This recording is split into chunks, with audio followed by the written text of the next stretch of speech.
his movies, not even death gets you down. Are you stoned or something? They tried stoning me, my dear. It did not work.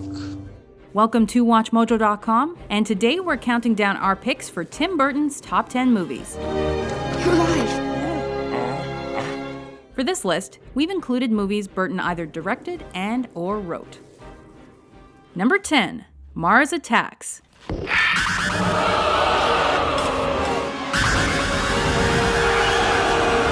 It's tough to find someone who liked this back when it was first released, but somehow those Martians phasered their way into our hearts, and now it's considered a cult classic.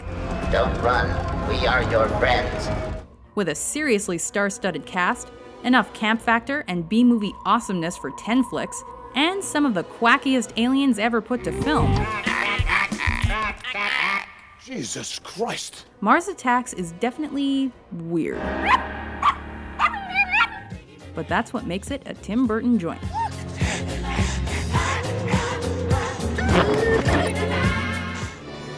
Number 9, Sweeney Todd, the Demon Barber of Fleet Street. At last, my arm is complete again. Something about Tim Burton and musicals works. But like his other movies, and these pies, it's unsettling. Even as polite, the worst boys in London. If you dare to take a bite, is that just disgusting? Adapted from a Sondheim Wheeler musical, Sweeney Todd sees Burton tap the usual suspects to tell this tale of woe and macabre. Give it a grind. Pops out.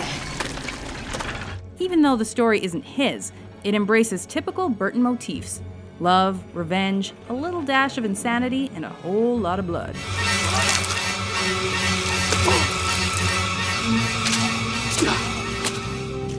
Number 8, Big Fish. Give me back my ring! After tanking with 2001's Planet of the Apes remake, Burton bounced back big time with this Daniel Wallace adaptation.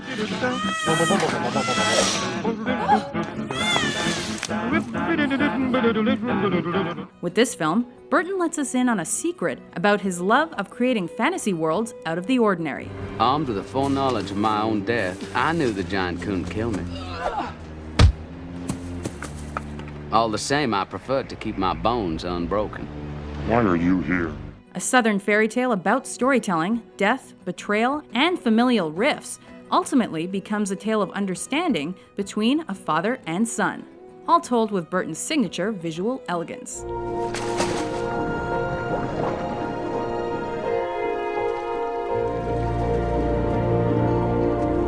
Can I have some Mr. T cereal? Number 7, Okay! Pee-wee's Big Adventure. I pity the poor fool! Don't eat my cereal! Burton's got a knack for cult films, and Pee-wee's journey is the cultiest. What? Written by and starring Paul Reubens, this flick served as the prototype for all Burton's movies. With bold ideas, even bolder characters, and a lack of maturity that appeals to young and old, I know you are, but what am I, infinity? Burton's directorial debut is innovative, ingenious, and incredible.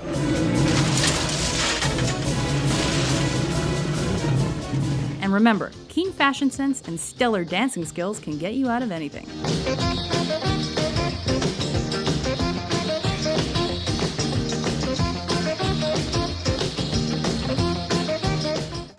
Number 6, Ed Wood. And action! It's the story of a misunderstood director whose passion for filmmaking results in weird movies. Nope, it's not Burton's autobiography. Cops! We don't have a permit. Run! Not only the tale of a full-time cult filmmaker and part-time transvestite, Ed Wood's also a good-natured love letter to a fellow cinephile. You want to keep moving. You've got to get through that door.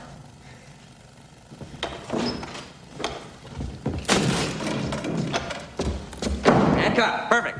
Made by anyone else, this would have been a caricature, but Burton's credibility makes Ed Wood a poignant character analysis that moves you to the final frame. Cut. That's a wrap. Number 5, Corpse Bride.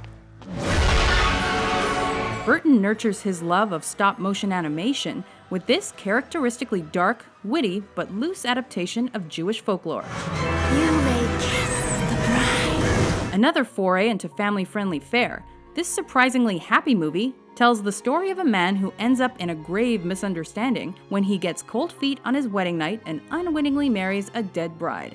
With this ring, I ask you to be mine.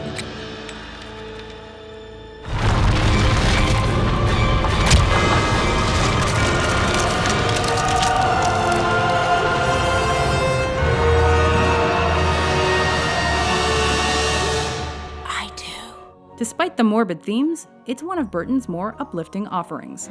Wait. I made a promise. You kept your promise. You set me free. Number 4, Beetlejuice. When we think about it, we realize Tim Burton is the king of mixing horror and comedy. What I mean is, can you be scary? What do you think of this? Nowhere is that more evident than in his second film as a director. With Beetlejuice, Burton aimed to make a flick similar in visual style to the campy B-movies of yore, spending comparatively little money on effects like stop-motion, prosthetics, puppets, and more.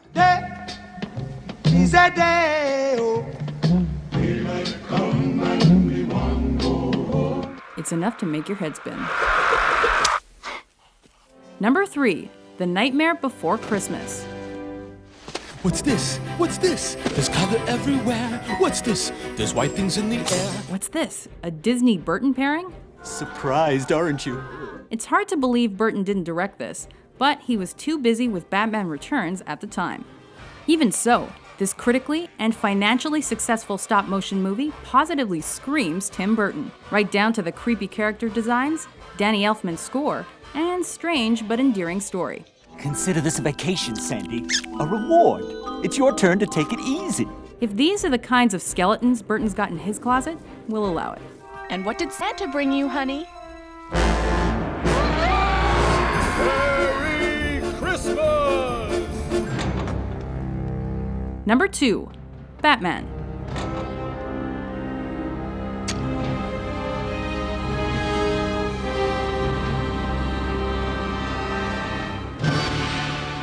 When Burton revealed he was not a comic book fan, you can imagine how fans of the Caped Crusader felt.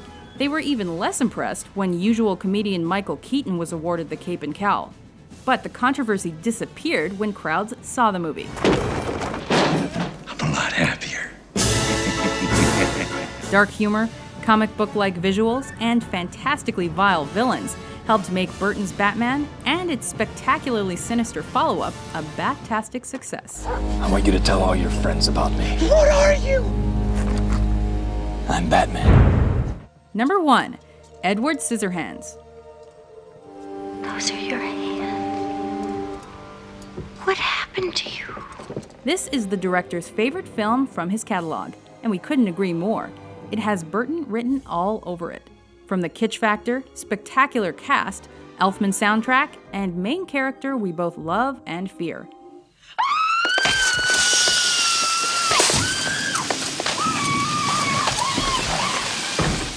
Written, produced, and directed by Burton himself, this film blends a quiet story with intricate makeup, costumes, and sets, marking a turning point in the director's career. That was the single most thrilling experience of my whole life. We still think of Edward when it snows.